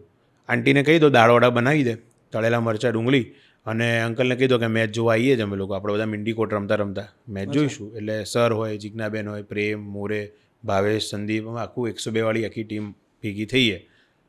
હવે મારા પપ્પા છે ને રાજેશ ખન્નાના ડાય હાર્ટ ફેન, એટલે હું પણ પછી આવું પહેલાં રાજેશ ખન્ના, મમ્મી પણ પછી પહેલાં રાજેશ ખન્ના. સરે મજાકમાં એવું કહી દીધું કે રાજેશ ખન્નાને તો યાર એક્ટિંગ નહોતી આવડતી. તો એ આયા, એમણે ઊભા કર્યા, સૌમ્ય સર ઊભા થાઓ ને 1 મિનિટ, આવો ને, આમ કરીને આમ બહાર લઈ ગયા, ધક્કો માર્યો ને દરવાજો બંધ કરી દીધો. અને મને આમ મારું કરિયર પૂરું થતું દેખાયું. મેં કીધું પપ્પા મારા ડિરેક્ટર છે. એટલે સર બહારથી કે અરે અંકલ મજાક કરું છું. પપ્પા કે જો તમે હેમિનને કે મને કંઈ બી કહો, મેં ક્યારેય કંઈ કીધું જ, રાજેશ ખન્નાને કંઈ નહીં કહેવાનું. સર મને કે યાર આટલું, મેં કહું છે સર. અને જ્યારે આપણે ડાયમેન્શન વાઇઝ અને એક્ટર તરીકે કે આર્ટિસ્ટ તરીકે સર આપણે લાઈફ ટાઈમ સ્ટુડન્ટ જ રહેવાના છીએ, શીખતા જ રહીશું. એટલે જ્યારે મને ધીમે ધીમે બધા ઊંડાણમાં એક્ટિંગ વિશેનું બધું સમજતા થયા, એક્સપ્લોર કરતા થયા, અમુક બીજી ગ્લોબલ લેંગ્વેજની ફિલ્મો જોતા થયા, સાઉથ મલયાલી સિનેમા એક્સપ્લોર કર્યું, પેટર્ન ઓફ ઇમોશન્સ આપણને ખબર પડવાના શરૂ થયા ને, ત્યારે મને અમુક વસ્તુ પર ચર્ચા કરવાની, મેં આજે જીવતા હોત ને તો આજે હું ઉધડો લઈ પડત મારા બાપાનો. કારણ કે મારી જો ડિબેટ એમ કરતા હતા કે he is the only actor કે જે નેચરલ ટીયર લઈ શકતો હતો. પપ્પા એને એક્ટિંગને શું લેવા દેવા, એ તો ગ્લિસરીનથી બી આવી જાય. આંસુ ઇમ્પોર્ટન્ટ છે જ નહીં, ઇમોશન ઇમ્પોર્ટન્ટ છે. પણ પછી મને થતું હતું કે યાર એ એરામાં હી વોઝ ધ પર્સન. એ અંકલની વાત થઈ કે રાજેશ ખન્નાના ફેન હતા, હેમિન કોના ફેન? હું બહુ બધાનો ફેન છું સર. કારણ કે મને એવું છે કે મારે જે અચીવ કરવું છે ને એ મને કોઈ એક આઇડલમાંથી નહીં મળે. મારે દરેકમાંથી આમ ઇન્ગ્રીડિયન્ટ્સ બધા કલેક્ટ કરવા પડશે. જેમ કે નસીર સાહેબ, ઓમપુરી સાહેબ, પરેશભાઈ, સિદ્ધાર્થ સર, સંજય ગોરડિયા સાહેબ, બહુ બધા સર. ગોલ્ડ સિનેમામાં લિયામ નિસનનો બહુ મોટો ફેન છું, જેસન સ્ટેથમનો બહુ મોટો ફેન છું. ઘણા બધા પાસેથી ઘણું બધું અચીવ કરવું છે. છે. એ અચીવ કરવાની જ્યારે મોમેન્ટ આવતી હોય ને ત્યારે એક મોમેન્ટ મને યાદ આવે હેમિનની લાઈફની, એ હતી અમિતાભ બચ્ચનને મળવાની ઘટના. 102 વારે આપણે વાત કરીએ છીએ, એ જ્યારે હિન્દીમાં બનતું હતું અને ત્યારે હેમિનને એક મોકો મળ્યો હતો બિગ બીને મળવાનો. પહેલી વખતે શું થયું હતું જ્યારે બિગ બીને મળ્યા? એમાં સર એવું હતું કે હું છે ને કોક ફિલ્મનું ડબિંગ કરી રહ્યો હતો, અહીંયા મ્યુઝિકા સ્ટુડિયો છે HL પાસે ત્યાં આગળ. અને સૌમ્ય સરનો ફોન આવ્યો કે શું કરે છે? હું સર કંઈ નહીં ડબિંગમાં હતો. અચ્છા કેટલા દિવસનું છે? મેં કહું ના બસ હમણાં 1-2 કલાકમાં પતી જશે. મને કે હા તો રાતની ફ્લાઇટની ટિકિટ કરાવું છું, તું મુંબઈ છે ને, મારે કામ છે અર્જન્ટ. મને કંઈ જ કીધું નહોતું એમણે પહેલાં. તો હું રાતની ફ્લાઇટમાં મુંબઈ ગયો. પછી અમે લોકો બેઠા. પછી મને કે સવારે 8 વાગે રેડી થઈ જાઓ, આપણે 9 વાગે એક મિટિંગ માટે જવાનું છે. એટલે હું ઓકે કંઈ વાંધો નહીં સર. અને સવારમાં અમે લોકો પહોંચ્યા મહેબૂબ સ્ટુડિયો, અને ત્યાંથી સૌમ્ય સર, ઉમેશ સર અને હું, અમે 3 જણા હતા. એટલે કે એક કોકને મળ્યા અને પછી કે વેનિટીમાં બેસો, અમે લોકો બેઠા. હવે વેનિટીની દરવાજાની સાઈડની ચેર હતી ને ત્યાં હું આમ બેઠો હતો અને સૌમ્ય સર ને ઉમેશ સર આમ બેઠા હતા. અને લગભગ 5-7 મિનિટથી અમે કહું હશે એમને કોઈક નેરેશન નવી ફિલ્મ માટેનું કેવું કંઈક. આપણે મેન્ટલી પ્રિપેર તો હોઈએ નહીં, તો હું શાંતિથી આમ બેઠો હતો અને દરવાજો ખુલ્યો અને બચ્ચન સાહેબ આવ્યા. અને હું આમને આમ જોઈ જ રહ્યો છું ખાલી. અને એ લોકોએ મારું ઇન્ટ્રોડક્શન આપ્યું. ત્યારે મને ખબર પડી કે બચ્ચન સાહેબ એવી રિક્વાયરમેન્ટ આપી હતી કે મને કોઈક એવો માણસ ફ્લોર પર ને એમ હાજર જોઈએ છે કે જે ગુજરાતી જેને આવડતું હોય, અને હું એની સાથે અમુક ડાયલોગ્સ મારા ગુજરાતીમાં કરાવડાવી શકું, લહેકો ને એવું બધું એમ. તો સરે એવું કીધું કે આ નાટક સાથે જોડાયેલો છે, આખી સ્ક્રિપ્ટ તો આને ખબર જ છે, કેરેક્ટર્સ વિશે ખબર છે, 3 પાત્રો વિશે ખબર છે, તો એને જ રાખી. એટલે મને હોટલ પણ એ લોકોએ સાંતાક્રુઝમાં આપી હતી કે સરને ગમે ત્યારે ક્વેરી હોય તો તું અવેલેબલ હોવો જોઈએ એક ફોન પર એમ. અને એ જ્યારે મારું ઇન્ટ્રોડક્શન આપ્યું ને કે સર ફિલ્મ મેં ये धीरू का रोल करता है, इसका कॉमिक टाइमिंग अच्छा है आम तेम. અને બચ્ચન સાહેબ કહ્યું फिर हेविन जी आप तो वहाँ पे बच्चों को वर्कशॉप में सिखाते होंगे, तो हमें भी अपना स्टूडेंट समझ लिए. અને હું સર કશું જ બોલી શકું, હું આમ જ હતો. हाँ मतलब आई एम योर स्टूडेंट, आप जैसे सिखाना चाहें, थप्पड़ मार के जूता फेंक के हम पे भी थोड़ी कृपा दृष्टि डाल दीजिए. સર તમે શું રિએક્ટ કરો? એક યુનિવર્સિટી તમારી સામે બેઠી છે અને હું આટલું જ રિએક્શન. અને પછી સરનો શોટ આવ્યો તો એ પાછા એક એમનું એડનું શૂટ હતું તો એ નીકળી ગયા ત્યાંથી. અને એ નીકળ્યા ને પછી આમ બહાર નીકળ્યા ને સર કે ચલો વડાપાઉં ખાવા. હું ખાવો પડશે. અને પછી હું 15 દિવસ ફ્લોર પર હતો ત્યારે 2-3 વાર એમને ફરી મળવાનું થયું. અને એ અલગ બચ્ચન સાહેબ, ચિંટુજી, ઋષિ કપૂર સાહેબ બે આમ એવું છે કે એક ટાઇટેનિક અને એક આઈસબર્ગ એવી પર્સનાલિટી બંને. કારણ કે બચ્ચન સાહેબ એકદમ શાંત એવી રીતે વાત, અને અહીંયા આ સખત તોફાની ઋષિ સર અને બૂમા બૂમ થઈ જાય, ફ્લોર પર આવે એટલે લાઈવ એટમોસ્ફિયર થઈ જાય. અને પેલું કહે ને કે દિલથી પંજાબી આઈટમ, ખાવા પીવાના શોખીન ને એવું બધું. એમની સાથે બેઠા હોય ત્યારે એ જ બધી વાતો ચાલતી હોય કે ઉધર વો કેસા મિલતા હૈ ને યાર, હવે વો ટેસ્ટી હોતા હોગા નહીં ખાને મેં, એમ એટલે ખાવા પીવાની વાતો ચાલે ને એ બધી મસ્તીઓ. પણ દેટ વોઝ મારી લાઈફનો one of the best experience. એવી જ ઘટના કોઈ એક વ્યક્તિની તમારે યાદ કરવી હોય કે ઓકે હું બચ્ચન સાહેબને મળ્યો હતો અને એ વખતે હું આવી રીતે ખોવાઈ ગયો હતો, એવું ગુજરાતી ઇન્ડસ્ટ્રીના કોઈ સ્ટાર માટે તમે જે હમણાં નામ કીધું કે સિદ્ધાર્થભાઈ, કારણ કે જ્યારે ડ્રામાના સ્ટુડન્ટ હોય અને ત્યારે થિયેટર કરતી મોટી વ્યક્તિ હોય, એવી ઘટના પહેલું કોને મળવાનું થયો હતો? સૌથી પહેલાં તો સૌમ્ય સરને જ મળ્યો હતો પહેલી વાર જ. પછી એમના થકી મુંબઈમાં ગયા અને પછી બધાને મળવાનું થયું. Paresh Rawal sir, Siddharth sir, Sanjay Goradia sir, કારણ કે એમના નાટકો જોયા હોય આપણે, છગન વગન તારા છાપલે લગન, બાબુ આવ્યો કુરિયરમાં ને બધા પ્લે એમના જોયા હોય. પણ રૂબરૂ તો સર, અને આપણે એક ફેન મુવમેન્ટ જેવું હોય ને કે જેમને જોઈને શીખી રહ્યા છીએ આપણે. કારણ કે હું ઓલવેઝ એ વસ્તુમાં માનું છું કે સંજય ગોરડિયા સર છે, સિદ્ધાર્થ સર છે, એ લોકોમાંથી એક જે ફ્રેગ્રન્સ છે ને ટાઈમિંગની સર, એ હું શીખું જ છું એ વસ્તુ કે યાર એ કંઈક એમનો અનુભવ છે, એમની અંદર એ કુદરતી બક્ષિસ છે, એમનો અનુભવ, અને એ કુદરતે એમને આપ્યું છે સર કે એ આવીને આટલું બી કરશે ને તો લાફ્ટર આવશે. એટલે એ શીખવાવાળી મુમેન્ટ જ્યારે મુંબઈમાં ચર્ચગેટમાં શો હતો અને સિદ્ધાર્થ સર શો જોવા આવ્યા હતા એ વખતે, અને એ કહું છું ને સ્વભાવ પહેલેથી એવો જ હતો સર. એ મારું ફર્સ્ટ ઇન્ટ્રોડક્શન જ એવી રીતે હતું. એટલે મને એવી ખ્યાલ નહોતી કે સરની પરિસ્થિતિ શું છે, એમની ફિઝિકલ કન્ડિશનને. તો એ આવ્યા અને મળ્યા ચર્ચગેટમાં બેક સ્ટેજમાં ગ્રીન રૂમમાં. બહુ સરસ દોસ્ત, મજા આવી ગઈ. હા યાર, તારો કેરેક્ટરની ઇનોસન્સ અને કોમિક ટાઈમિંગ બહુ મજા આવી યાર, વી એન્જોયડ અ લોટ. એમ કહું સર આપણે કોઈની શોકસભામાં આવ્યા છીએ કે ના દોસ્ત કેમ આવું કે છે? એમ કહું સર તમે એ રીતના બોલ્યા, બહુ સારો માણસ હતો યાર, ભગવાન એના હાથમાં. એમ કરીને મને ધબ્બો મારીને નીકળી ગયા. અમારા જે પ્રોડ્યુસર હતા ભરત નારાયણ 10 ટક્કર એ આવ્યા.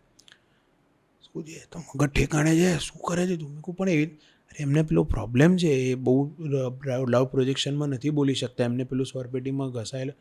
મેં કહું મને થોડી ખબર હોય યાર, હું મુંબઈમાં મારો 5મો શો છે. મેં કહું આયન મને મહિનો થયો છે. હું તરત એ લિફ્ટમાં જતો હું 4 માળા નીચે ઉતરીને ગયો. મેં કહું સર સો સોરી સર, મને નહોતી ખબર, એટલું જસ્ટ મજાક. તો ઓળખો ને એટલું જ તો ભાઈ, કંઈ વાંધો નહીં, આજે તને હક છે. નીકળી. પણ એ વખતે બી એમ પહેલાં હું આમ અહોભાવમાં હતો, પછી એવું બોલ્યા તો મારાથી ના રહેવાયું એમ કે હું મારી બી એક છાંટ મૂકી દઉં એમ. એટલે આ તો વોઇસ ટેક્સચર એમ બહુ સરસ પકડે છે. એવું સંજય ગોરડિયાનું પણ વોઇસ ટેક્સચર એમ ઘણી વખત કરે. હા, એટલે હમણાં જ છે ને અમે લોકોએ એક ફિલ્મ કરી હતી સાથે, કમઠાણ, અને પછી કોટીસોડા પણ મેં એક સિઝનમાં 2 એપિસોડ કર્યા એમની સાથે, અને અદ્ભુત અભિનય. એટલે ઘણીવાર એમનો એક ડાયલોગ મારો બહુ ફેવરેટ છે સર, હું કહું કે એનો અવાજ સાંભળું ને તો મેરે કો એસા લગેગા કે મેં કાન સે કેડબરી જમ રહા હું. મને બહુ મજા આવે એમની સાથે. એક બહુ અદ્ભુત ઘટના મને મલ્હારે કીધી હતી કે એ માણસ જેટલી સ્પોર્ટ્સમેન સ્પિરિટ કોઈની નથી સર. કે આઈ થિંક વાઇફ મારી મેરી કોમ નાટકના શોઝ એ લોકો ઓસ્ટ્રેલિયા ટૂરમાં ગયા હતા. તો અમુક ફરી હવે એક એક્ટર તરીકે હોય ને કે ઓડિયન્સની પકડ ખબર પડી ગઈ ને તો એ ઇમ્પ્રોવાઇઝ કંઈક 1-2 ડાયલોગ નવી પંચલાઇન યુઝ કરે. મલ્હારે કીધું હતું કે એકવાર છે ને સ્ટેજ ઉપર એમણે કંઈક જોક લીધો જે ના ફૂટ્યો, 0 લાફ્ટર. તો તરત ટર્ન થઈને મલ્હારની બાજુ કાલથી કટ મલાર કે અમે ફૂટી પડ્યા કે એમણે જે આપ કરીને કાલથી કટ એટલું સહજતાથી એમણે કીધું ને કે ના વર્ક કર્યું યાર, તો કાલથી નહીં બોલવાય. તો મલાર કે અમે લોકો તરત ટર્ન થઈ ગયા, કેટલું હસવું આવ્યું અમને. પણ એ બી એક્સેપ્ટન્સ હોવું જોઈએ ને સર, કે નથી વર્ક. એક વસ્તુ પ્રલય કાકાએ હમણાં જ વિદાય લીધી. અરે એમનું ડબિંગ પણ તે ઘણી વખત કર્યું છે ને. ઉમરો માટે અભિષેકભાઈનો ફોન આવ્યો હતો, પછી ભાવેશનો આવ્યો હતો વૈશલભાઈના પ્રોજેક્ટ ફક્ત પુરુષો માટે. એક અમે ફિલ્મ કરી હતી અરવિંદ વેગડાની, ક્યારે જઈશું પતાયા, એમાં તો આખું ડબિંગ મેં કર્યું હતું એમાં. ઓકે. એટલે અત્યારે સપોઝ અહીંયા બેઠા હોઈએ ને આપણે એમને મિત્ર તરીકે મળ્યા છીએ ચા પીવા માટે, અને તમે કોઈક ફિલ્મના રોલ માટે પ્રલય કાકાને અહીંયા બોલાય અને મને જોઈ ગયા ને, એટલે તમે આમ ક્યાંક આઘા પાછા થયા ને એટલે તરત આવીને મને તું છું હા પિક્ચરમાં છું, લોકો કે હા દાદા હા ચલો મારે ડબિંગનું ટેન્શન નહીં રહે. આવું મને અપફ્રન્ટ કહેતા હતા. અને એ છે ને કમઠાણ વખતે એને બધા હિતુસરની એમની સામે બોલેલા, અને હક આપ્યો છે મારા ડબિંગનો મેં. અને મને મજા, એમની એક પેલી બ્રિધિંગ પેટર્ન છે ને એ મને બહુ મજા આવતી હતી. કારણ કે એમને ફર્સ્ટ ટાઈમ હું મળ્યો તો નિમેશભાઈના જ પ્લેમાં. અમે લોકો મુંબઈ ગયા હતા, રામલો રોબિનહુડ કરતા હતા ને એ વખતે એમાં રોલ કરતા હતા. ઓકે.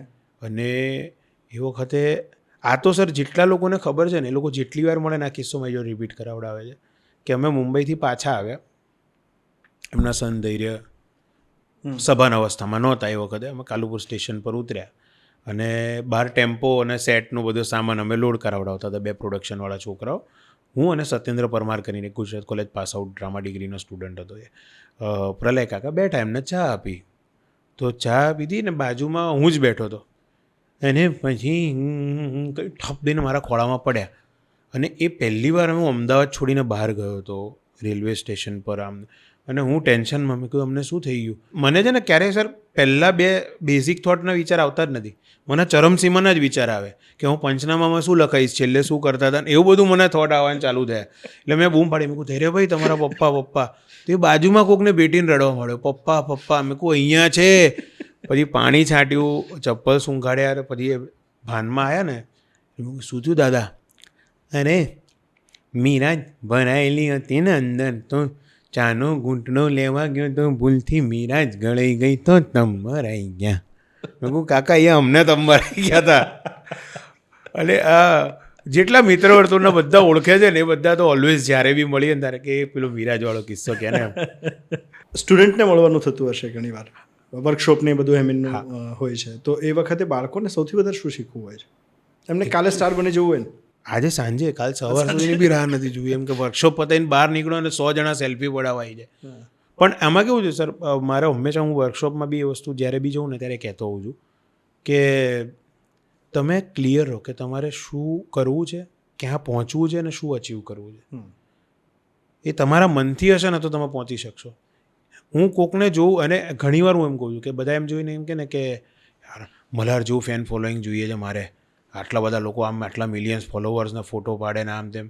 પણ બધાને એ છેલ્લો દિવસ પછીના મલ્હારનું ફેન્ડમ યાદ છે, સ્ટારડમ યાદ છે. એની પહેલાં મુંબઈમાં બી એ વ્યક્તિએ સ્ટ્રગલ કરી જ છે. તો તમે એ જર્ની જુઓ, આખી સીધું અચીવમેન્ટ ના જુઓ. તમારે જો એ વ્યક્તિને રોલ મોડલ માનીને એને ફોલો કરવો જ છે તો. એટલે હું હંમેશા એમ કહું કે મેક્સિમમ છે ને વર્કશોપમાં બધા આવે ને તો કે હું સોફ્ટવેર એન્જિનિયર છું, TCSમાં જોબ હતી મારી, વિપ્રોમાં જોબ હતી, હું ડેન્ટિસ્ટ છું. એટલે હું પહેલાં તો એમ જ કહું, એટલે ત્યાં બી એક સીટ વગાડી ત્યાં. જો ડૉક્ટર બનવું નહોતું તો પછી ડૉક્ટરીમાં એડમિશન કેમ લીધું? એના કરતાં જેને બિચારાને કરિયર જ ડૉક્ટરીમાં બનાવવું છે એ માણસને સીટ મળી ગઈ હોત ને ત્યાં. એટલે હંમેશા મારો પોઈન્ટ એવો છે કે એટલીસ્ટ તમે ડિસાઇડ કરો કે તમારે શું થવું છે. તમે કામ કરશો ને તો ફેન્સ આપોઆપ બનશે. તમે અહીંયા આવીને એક પિક્ચરમાં આમ કરીને નીકળી ગયા એટલે ફેન્સ નહીં બને. તમારે લોકો સાથે જોડાવવું પડશે. એ વન ઓફ ધેમ, એમાંની અંદરનો એક વ્યક્તિ જ્યારે દેખાયો ને ત્યારે પબ્લિક તમારી પાછળ આવશે. માસ. અને એટલે જ હું કહું છું કે સર શીખવા માટે પહેલાં ઓલવેઝ છે ને આને આ ખુલ્લું રાખો. અહીંયા એ લોકોનું બંને બંધ છે. અને એ છે જેન્ઝી વાળી તો જનરેશન જ સર. મને હું બહુ જ પેલું ઝાકીર ખાન વાળા ઝોનમાં જતો રહું છું સર રોસ્ટ કરવામાં. પછી મને એમ જ થાય છે કે યાર તમે તમારો પરસેપ્શન જ ખોટો છે લાઈફ માટેનો, કે આ જોવું આ મેળવી લેવું છે, આ જોયું આ મેળવી લેવું. એવું ના હોય. આ પેલી વસ્તુ છે સર કે આપણે નાનપણમાં ક્રિકેટ રમીને આવીએ ને તો થાક લાગે ને પછી ઘેર આવીને કહે ને કે ભૂખ લાગે છે, તો એ કકડીને ભૂખ લાગી હોય ને એ પછી જે 15 મિનિટ રાહ જોવાની થતી હતી ને કે મમ્મી કંઈક ગરમ ગરમ આપણા માટે બનાવી આપે, પૌવા બનાવે કે કંઈક, એ છે ને સર એ શીખવાડે છે જીવનમાં. તૈયાર કુરકુરેનું પેકેટ મળી ગયું ને તો તમે નથી શીખી શકતા સર કે ભૂખને કઈ રીતે રોકવી. આ શીખવું એ ભૂખ છે સર. ધીરજનો ગુણ ખરો હેમિનમાં? બહુ જ. લોકો જ નથી ખબર પણ છે. અચ્છા. પેશન્સ તો સર કૂટીને ભરી છે. 14 વર્ષ લોકો એક્ટર તરીકે કન્સિડર ના કરે એના માટે રાહ જોઈએ, એની મોટી ધીરજ શું હોય સર? ભાઈબંધો કેવી રીતે લે છે આ વાતને? મોરે શું કે? મોરે હમણાં સુધી નહોતો કહેતો, હમણાં બોલ્યો કે એક કાશી રાઘવની ડિબેટ હતી એક જણ સાથેની મારી, તો એ વ્યક્તિએ એવું કીધું કે એમ સેરાટ ના બને. અચ્છા. જસ્ટ બિકોઝ એમાં ઓનર કિલિંગ વાળો મુદ્દો હતો. એટલે મેં ખાલી એમ જ કીધું, મેં કહ્યું એમ તો સેરાટ બી ના બને, એમ તો KGF બી ના બને, એમ તો સલાર બી ના બને. Honour killing is just a device.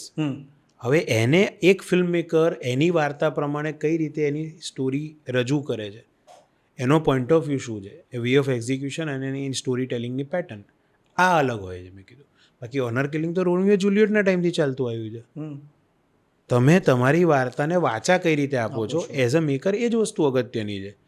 અને એ વખતે મને હમણાં એને એ વસ્તુ રિયલાઇઝ થઈ મોરેને. હમણાં જ એક શૂટમાં અમે લોકો સાથે હતા, એક બીજી ફૈઝલભાઈવાળી ફિલ્મ કરી અમે ઓસ્ટ્રેલિયા, એનું અહીંયાવાળું શિડ્યુલ બાકી હતું. એમાં તું ક્यों इतने उड़ते तीर ले रहा है भाई, जिसको जो बोलना है बोलने देना. એટલે દેખ આમાં વસ્તુ એવી છે કે બોલવાવાળા બોલશે જ. અત્યારે કેવું સર કે તમે જવાબ નહીં આપો ને તો એને એમ થશે હું જીતી ગયો. મારો પોઈન્ટ એ છે કે ખોટી વસ્તુને એક વ્યક્તિથી બીજા વ્યક્તિ સુધી પહોંચવા જ નહીં દેવાની ને સર. અને અત્યારે તો કેટલું સરસ છે સર, ફ્રીમાં તમારી યુટ્યુબ ચેનલ ખુલી જાય એટલે તમે તજજ્ઞ થઈ ગયા. 200 રૂપિયા ટિકિટ ખર્ચીને તમે તજજ્ઞ થઈ ગયા. તમને સિનેમેટોગ્રાફી આવડી જાય, તમને એડિટિંગ આવડી જાય. ઘેર છે ને સર. એક્ટરો નથી એનાથી વધારે તો ક્રિટિક્સ છે, ફિલ્મ મેકર નથી એનાથી વધારે ક્રિટિક્સ. સૌથી વધારે ક્રિટિક્સ પ્રત્યે શું કહેવાય, હેમિન ઘણી વખત બોલતો હોય છે એનો રોસ ને રોસ્ટ બંને વસ્તુ. Correct sir. તમે 200 રૂપિયા 500 રૂપિયાની ટિકિટ ખર્ચીને જાઓ છો, તમને તમારો અભિપ્રાય આપવાનો હક છે કે મને ગમ્યું, મને ના ગમ્યું.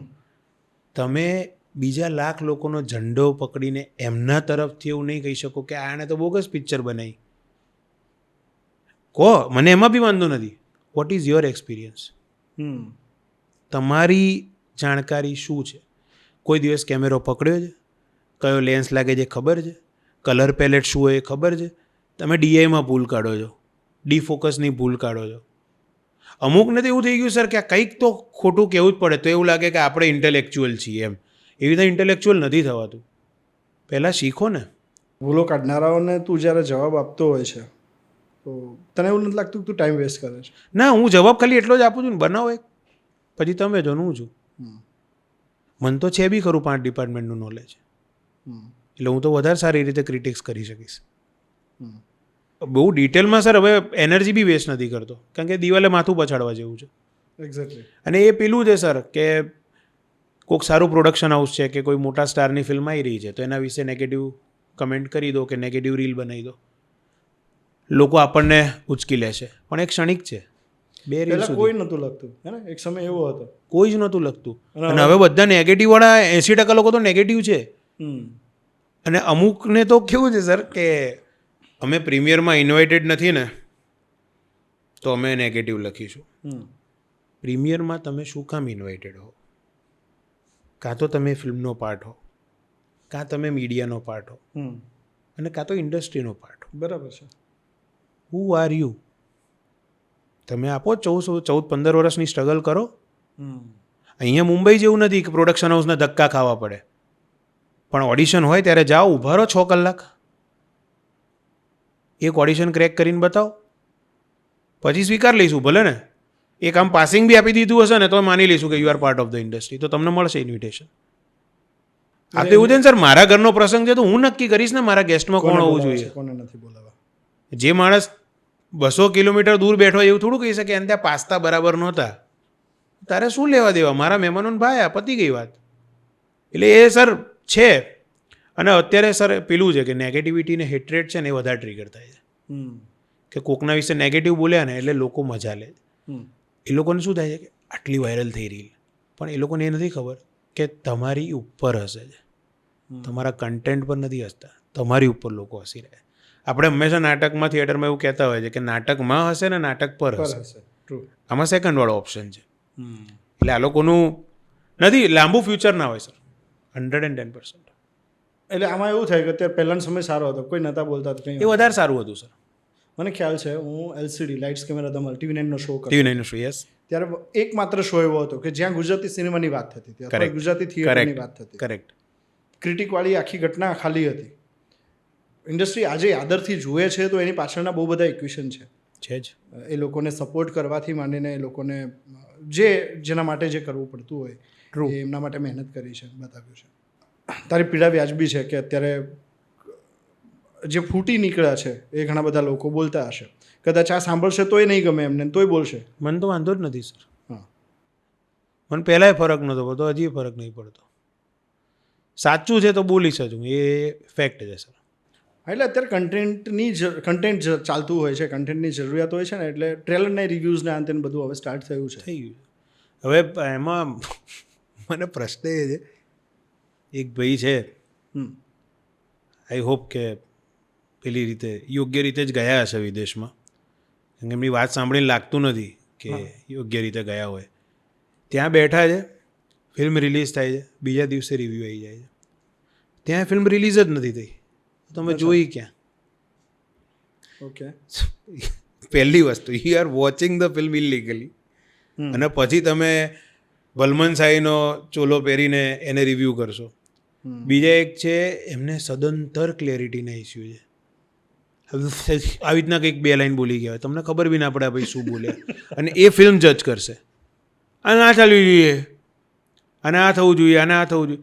અરે યાર, તમે એવી રીતે ઓડિયન્સ તરફથી કેમ લઈને આવો? લોકો 350 વાળી ટિકિટ બી લઈને જાય છે જોવા, જો એમને ગમે છે અને એમણે સાંભળ્યું હોય છે તો તમે સીધું ઝંડો પકડીને ના આવી જાઓ આખા સમાજ વતીથી કે 99 વાળી ટિકિટ કેમ નહીં રાખી.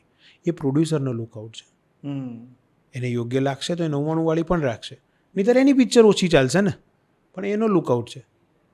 તમે 5 કરોડ રોકો, પછી આ સારા સૂચનો આપવા આવો. રાઈટ.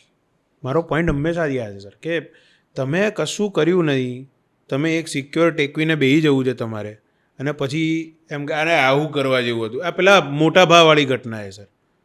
કોઈ દિવસ યુદ્ધમાં ઇન્વોલ્વ થવાનું નહીં, પછી એમ કહે કે આની તલવાર બુઠ્ઠી હતી. એટલે પણ તો તું ઊભો તો રે એકવાર ભાલો પકડીને, પછી વાત કર ને.